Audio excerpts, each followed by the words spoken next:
Mwenke News Media, kurunzi ya mwananchi. Sema kwamba niko hapa katika police station ya Eldama Ravine. Nililetwa hapa jana saa 6 usiku na nimekaa hapa hadi leo asubuhi. Sijaambiwa kosa ambalo nimefanya. Hakuna mtu ameniongelesha, walinishika wakanitupa kwenye cell. Lakini ningependa kwanza kabisa kabla niseme chochote kushukuru wakaazi wa Eldama Ravine. Haswa vijana wa Eldama Ravine. Wamekesha na mimi hapa usiku nzima na wamehakikisha kwamba nimetolewa bila kuumizwa. Ningependa kusema kwamba sikujua nitapata mapenzi kama hii hapa Eldama Ravine. Kwanza wakati niliwekwa kwenye boot ya Subaru nikapelekwa huko ndani kule ndani nikaona signboard imeandikwa hapa Eldama Ravine, nikajua sasa mimi kwisha.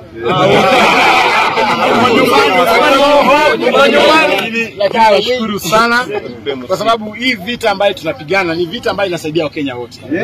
Mimi nimeandika mchezo wa kuigiza ambao unaitwa Echoes of War. Mchezo huo unaonyesha tu kwamba zile shida ambazo Gen Z wanapitia katika Kenya yetu. Shida za unemployment, shida za corruption, shida za kukosa healthcare mzuri, shida za watu kukula pesa za ambazo za ushuru na kuongeza ushuru juu, shida za high cost of living. Mimi nilisema kwamba mnajua vizuri sana nilifanya kazi na Rais William Ruto na tukatengeneza serikali.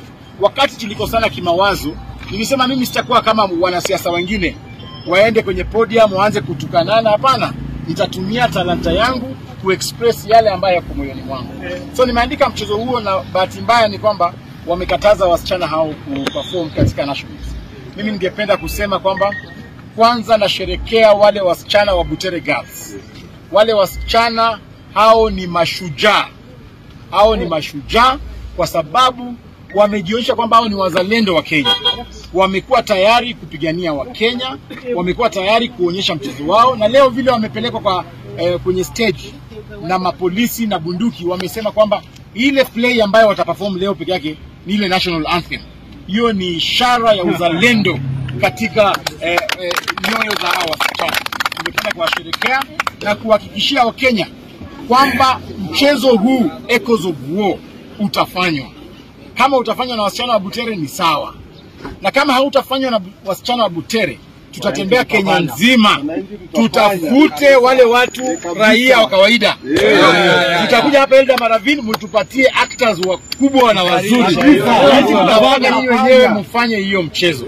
Na tutahakikisha William Ruto mpaka ataona hii mchezo kabisa. Mpaka ataona. Aone. Mnataka aone ama sione? Mnataka Kasongo aone au aone? Kwa nini? Tunasema hakuna nimepata kileo. Hakuna barabara kwa majina. Yani kwa sababu tunataka pia ulinzi. Tunataka pia ulinzi wa hao watoto uwe vizuri. So ile kitu ambayo tunafanya kwanza sasa hivi ni kuhakikisha kwamba wasichana wetu wa Butere Girls are as safe as possible. Tuhakikishe kwamba wamekaa mahali pazuri na hawajadhulumiwa na mtu yeyote. Mimi ningependa tu kuomba kwamba wale maafisa ambao wanatumia excessive force kwa watoto wa shule waache kupiga watoto wetu wa Butere Girls. Hao watoto hawana makosa, hao watoto ni wazalendo na hao watoto ni wa Kenya. Ningependa kusema kwamba Mheshimiwa Eugene Wamalwa karibu anafika hapa.